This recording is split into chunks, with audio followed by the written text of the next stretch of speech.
আমরা সবাই জিয়ার সেনা, ভয় করি না বুলেট বোমা, ভয় করি না বুলেট বোমা, আমরা সবাই জিয়ার সেনা।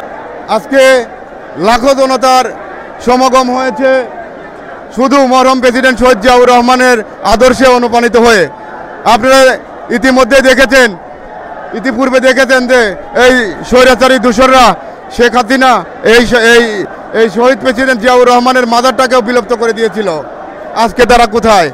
স্বৈরাচারীরা বেশি দিন বাংলার বুকে থাকতে পারে না। আমরা মরহুম শহীদ প্রেসিডেন্ট জিয়াউর রহমানের আদর্শে অনুপ্রাণিত হয়ে আমরা সোনার বাংলা গঠন করব। মাহফিল অনুষ্ঠানে মরহুম প্রেসিডেন্ট শহীদ জিয়াউর রহমানকে আল্লাহ যেন জান্নাত নসিব করেন, এটাই আমাদের কাম্য। আপনারা জানেন যে আজকে বাংলাদেশের বিএনপির প্রতিষ্ঠাতা যিনি, তার আজকে শাহাদাত বার্ষিকী। মে মানেই আমাদের কাছে একটি বেদনার মাস, আজকে সেই বেদনার দিন। বাংলাদেশের স্বাধীনতার ঘোষক, বহুদলীয় গণতন্ত্রের প্রবক্তা, সেক্টর কমান্ডার, জেড ফোর্স অধিনায়ক, সফল সেনাপ্রধান, সফল রাষ্ট্রনায়ক বীর উত্তম শহীদ প্রেসিডেন্ট জিয়াউর রহমানের 44তম শাহাদাত বার্ষিকীতে আমরা জানাচ্ছি গভীর শ্রদ্ধাঞ্জলি। শহীদ জিয়াউর রহমানের আজকে 44তম মৃত্যুবার্ষিকী। বিগত 17 বছর ধরে স্বৈরাচারী হাসিনা এই জিয়াউর রহমানের মাজার কবর জিয়ারত করতে দেয় নাই। আমরা জানি আজকে 30শে মে, আজকের দিনটি এই দেশের আপামার কৃষক, শ্রমিক জনতা সবার জন্য অত্যন্ত ভরাক্রান্ত হৃদয়ের একটি দিন। আজকের এই দিনে এই জাতি হারিয়েছিল এই দেশের রাখাল রাজা, বাংলার শ্রমিক, মেহনতি, গরিব মানুষের মুক্তির দিশারি মহান শহীদ প্রেসিডেন্ট জিয়াউর রহমানকে। 1981 সালের 30শে মে সেনাবাহিনীর এক বিচ্ছিন্নবাদী ইউনিট দেশি বিদেশি ষড়যন্ত্রের মাধ্যমে শহীদ প্রেসিডেন্ট জিয়াউর রহমানকে হত্যার ষড়যন্ত্র করে, কিন্তু সেই ষড়যন্ত্রে তারা পুরোপুরি সফল কখনোই হতে পারে নাই। আজকে তার মৃত্যু 40 বছর পর এসে আজকে সারা বাংলাদেশে নিম্নচাপ সৃষ্টি হয়েছে।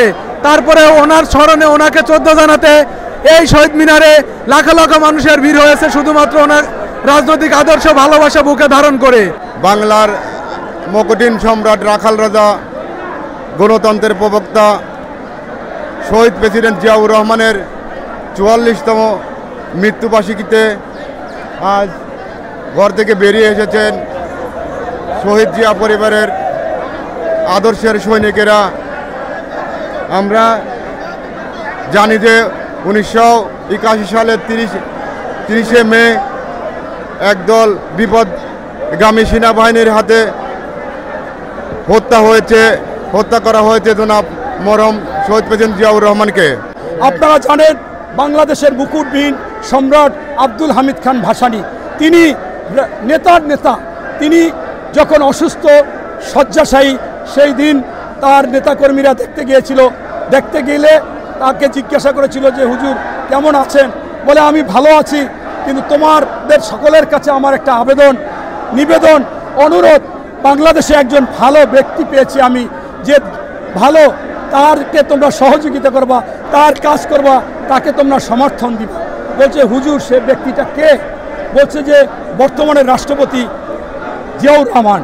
তো বলছে তার মধ্যে আপনারা কি পেয়েছেন, কেন এত আপনি প্রশংসা করেন? বলছে যে শোনো, আমি বিশ্বে 200 দেশ ভ্রমণ করেছি, অনেক রাষ্ট্রপ্রধানের সাথে কথা বলেছি, আলাপ করেছি, তাদের খোঁজ খবর নিয়েছি, এমনকি বাংলাদেশেও রাজনৈতিক বহু নেতা দেখেছি।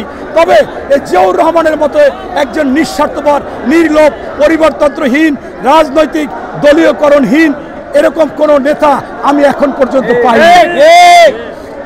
ওনার এই আব্দুল হামিদ খান ভাসানী নিজের দলীয় যে মার্কা ছিল ধানের শীষ, সেই মার্কাটার কথা বলেছে যে এই মার্কাটা কিন্তু আমি এই জিয়াউর রহমানকে দিয়েছি। আমি মনে করি তার হাতে এই ধানের শীষ নিরাপদ, এবং তার হাতে এই ধানের শীষ উজ্জ্বল হবে, এই ধানের শীষ কখনো কলঙ্কিত হবে না।